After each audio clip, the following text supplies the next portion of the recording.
Hello everyone and welcome back to this Superstars and Wonderkids FM17 experiment where we're taking a look at what would happen if you gave a club the perfect first 11 and perfect second 11 of Wonderkids and then progressed through time to see how they handled their transfer business, what competitions they were winning, and at what stage did the Wonderkids start to overtake the first team players.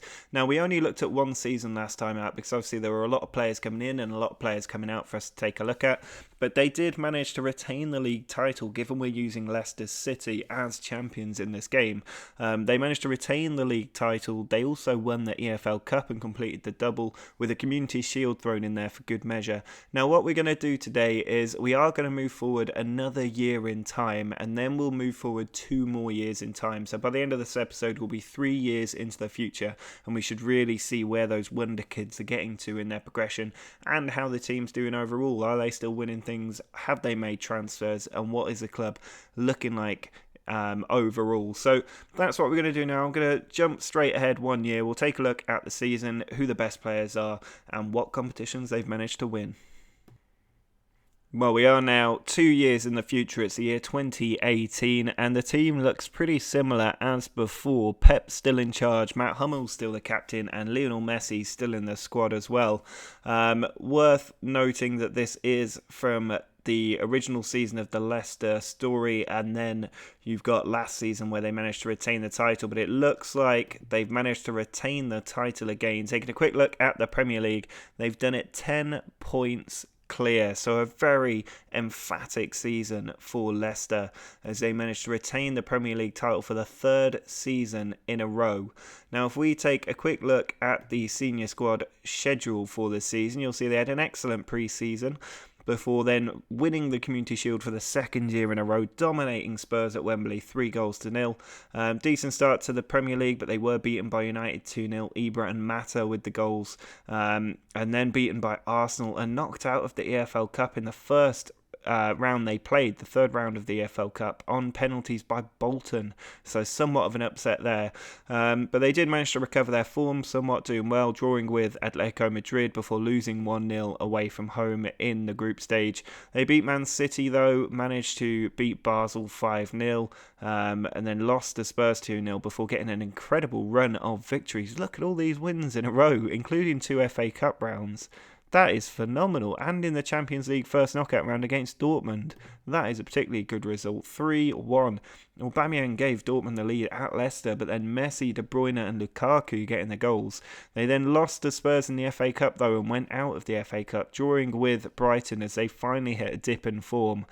Beating Crystal Palace 3-0 and then against Dortmund drawing 1-1 to make their way into the Champions League quarter-finals. They then beat City 2-1 in the league. Lost to Bournemouth in a bit of a shock, but beat Inter Milan 2-1 in the Champions League quarter-final. A pretty friendly draw that for a Champions League quarter-final.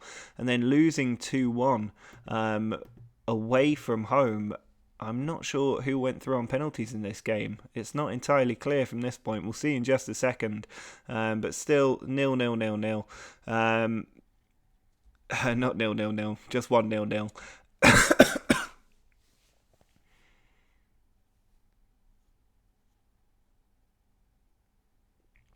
But it looks like they did actually go out of the Champions League on penalties. That's really unfortunate after extra time. They had playing 10 men for the last few minutes of extra time, but it wasn't enough as they were knocked out. If we have a look at their overall competition analysis for the senior team, you'll see Champions League knocked out in the quarterfinal, but only managed to win the Premier League. So if anything, a step down from last season. They did win the Premier League by 10 points though, but not winning any other competitions is a bit disappointing for a team this good.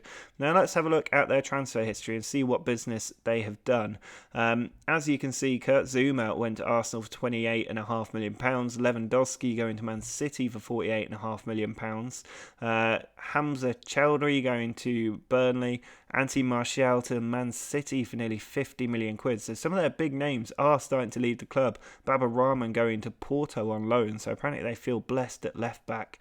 But they did bring in the likes of Mauricio Lemos from Las Palmas for £26 million. Romelu Lukaku came in for up to 37. Apparently he is an upgrade on Robert Lewandowski, and Martial for that matter. Yuri Tielemans coming into midfield as well, another youth prospect for them. And Stuaro as well from Juventus, a bit of an interesting purchase at 25 years old. And then Escudero from Sevilla. So for some reason they've decided to sell Babarama and bring through Escudero, which is a bit of a strange decision as far as I'm concerned. But if we have a look at the senior squad and how they've performed this season, you can see in terms of average rating, it's Lionel Messi again leading the line. Paul Pogba had a very good season as he did last time, and Kevin De Bruyne doing a lot better this season as well. Romelu Lukaku, the player they brought in, did quite well, finishing the 4th best player, with Gareth Bale up there as well, Neymar up there as you would expect. But it looks like the team has struggled for goals yet again. 21 goals for Lionel Messi leading the way again, and Pogba with 17. Otherwise, it's just De Bruyne with 14, and Lukaku with 13, Gareth Bale with 13, and Neymar with 10. So the goals are spread across the midfield. Messi and Lukaku, the only strikers really getting enough goals this season, because it's only 2 for Ali, 2 for Sterling, 2 for Alaba. Leading assist provider, Kevin De Bruyne, 20 assists in there, just ahead of Paul Pogba with 18. But they're really not scoring anywhere near as many goals as I would expect a team like this to get. Just one player getting over 20 goals is crazy, really. In terms of appearances, Neuer, Hummels, De Bruyne, Alaba, Pogba, Messi, and then Joshua Kimmich, the first wonder kid in there. Gareth Bale, Boateng, Bellerin. I think Bellerin was another wonder kid. You might remember Seamus Coleman was supposed to be the first team player at right back. Neymar, and then you've got the likes of Lemos, Lukaku, Dele Alli, all starting to get a few appearances, mainly from the bench. So Jose Jimenez as well. Raheem Sterling barely playing at all right now. Donnarumma just with 1 goal, and Leroy Sané, 21 substitute appearances without a single start. That must really sting. Super sub by every definition. So yeah, that's kind of it for this season, I think. It's a little bit surprising some of the players they've let go, particularly Lewandowski, given that they are struggling for goals. I mean, how badly was he doing that he felt the need to sell him? Because he got 15 goals for Leicester last season and then picked up 24 in all competitions for Man City. So that was maybe quite a big mistake to make, letting him go.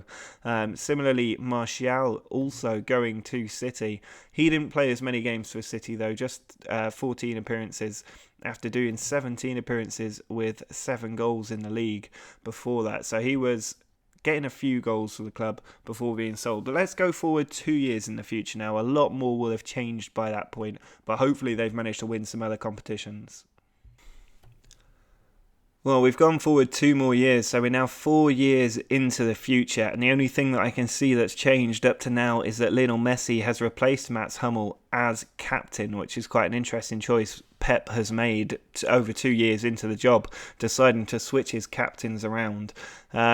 But it looks like they've continued to keep winning the Premier League, though no major surprises there.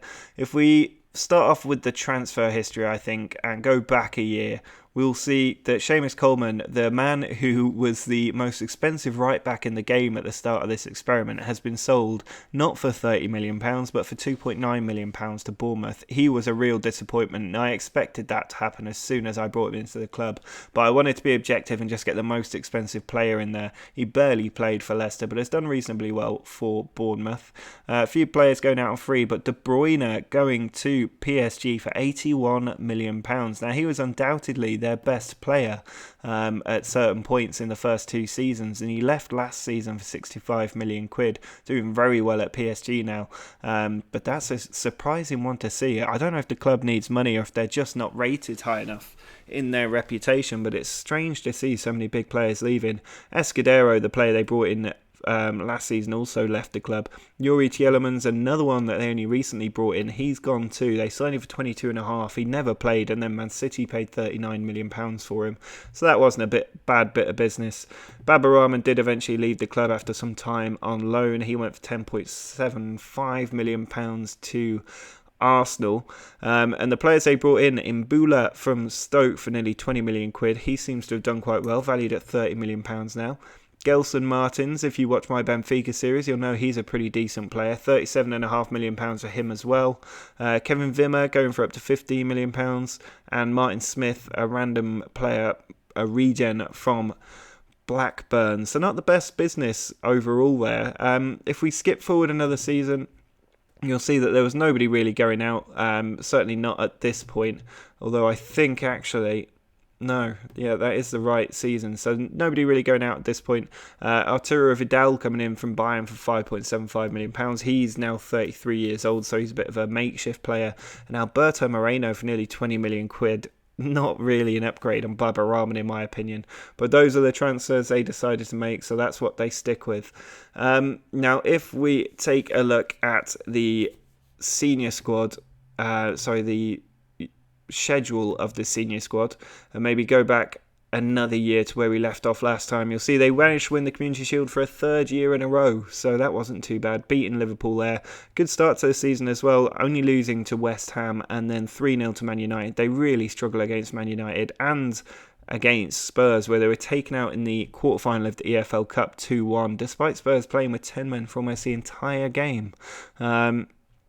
But their season continued, going through the FA Cup in a replay, continuing a good Premier League charge. We already know they won the Premier League. And then the first knockout round of the Champions League, they lost 2-1 to Milan. Leo Baptistao with the 2 goals. They managed to get through against Everton 2-0, Hummels and Neymar with the goals, and then managed to crush Milan at 3-0 in the return leg. 2 for Gareth Bale, 1 for Paul Pogba. Getting through the 6th round of the FA Cup as well, quite comfortably. Marcus Rashford with a couple of goals there. And then against Spurs in the Champions League quarter-final, they managed to win the first leg at White Hart Lane. Lionel Messi with the goal. And then win 2-0 at home as well. Spurs going down to just 9 men after 10 minutes. I can't believe that finished just 2-0 after that. But it meant they made the semi-finals of the Champions League for the first time and also got through the FA Cup semi-final as well in extra time. It was actually Bolton who knocked them out of the EFL Cup in the 3rd round last season. But they took quite a bit of effort to get through that game, carrying on and then facing Arsenal in the Champions League semi-finals, getting a 1-1 draw away from home. That's not a bad result, but they've had quite a friendly draw in the Champions League. Milan, Spurs and then Arsenal, and in the second leg they do get a 2-1 win. Marcus Rashford, the help of another red card in the second leg, but Rashford with the winning goal ultimately, which means they're in their first Champions League final and their first FA Cup final, and they win them both, beating Arsenal 2-1. Another red card in the final, 2 for Lionel Messi at Wembley, and then against City at the Amsterdam Arena they win 2-1. It's actually Gianelli Imbula, one of their signings, getting the winning goal in the Champions League, which meant that they did the treble this season. They won the FA Cup, the Premier League and the Champions League to win their first ever treble. But they actually beat 3 English teams on the way to winning the European Cup, which is quite surprising. But still a very good performance from the club. And then this season, if we go forward, they finally failed to win the Community Shield on penalties, but won the UEFA Super Cup 2-0 against Valencia. Messi and Rashford with the goals there, doing reasonably well at the start of the season, but knocked out the EFL Cup at the 3rd round again. But winning the FIFA Club World Cup, another trophy in the cabinet for them, getting through the FA Cup first couple of rounds, beating Monaco in the first leg of their Champions League knockout stages, another red card, beating Birmingham 2-0 to make it into the quarter-finals of the FA Cup, and then they beat Monaco again to make their way through. 2 more red cards. How many red cards are teams getting against Leicester? I suppose it's because they've got so many players that require getting stuck into, but that is shocking. And knocked out by Villa 2-0 in the quarterfinals of the FA Cup. Beating Real Madrid 2-1 though in the first leg. Another red card. What is that about? Game just glitching on me a bit there. If we scroll down and see what happened in that second leg though, they were beaten 3-0 that time. There were no red cards to help them out, and so they went out at the quarterfinal stage in the Champions League, and also I don't think they managed to win the Premier League. If we have a look at their senior squad competitions, you can see they were quite a long way off the top of the league. 15 points behind Chelsea in the end is very, very disappointing. Actually not winning any of the major competitions this season, just the FIFA World Club Cup and the UEFA Super Cup. They were the only 2 trophies they actually won this season, so severe dip in quality for the team as time is going on. Hopefully they can bounce back from this. And I'm surprised Pep's kept his job with a season as poor as that, but apparently he has. If we just take a quick look at the senior squad, who's doing well right now, it's still Lionel Messi leading the way. De Bruyne is up there as well. If we sort it by average rating, you'll see Alaba doing quite well, Matt Hummel's doing well, Boateng's up there, Neymar's up there.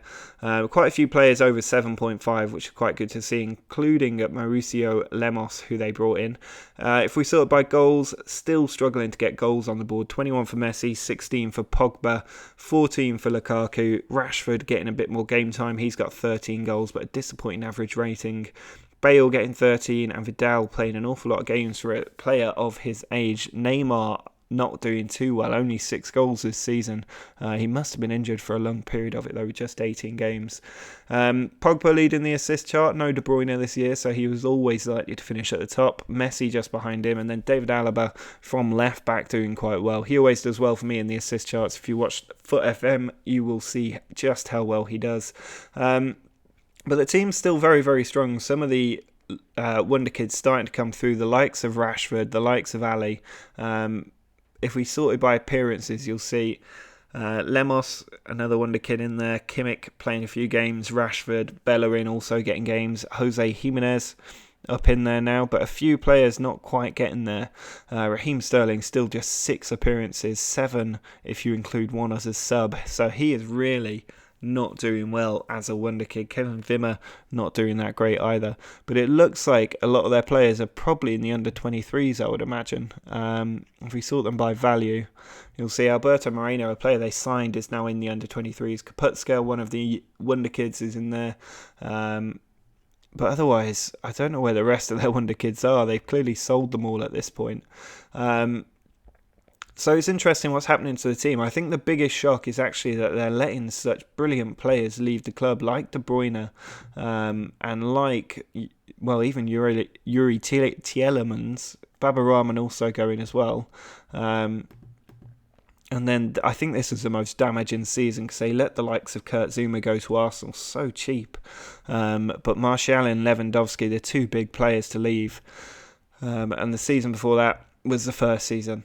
So it's certainly interesting as far as I'm concerned how they're doing.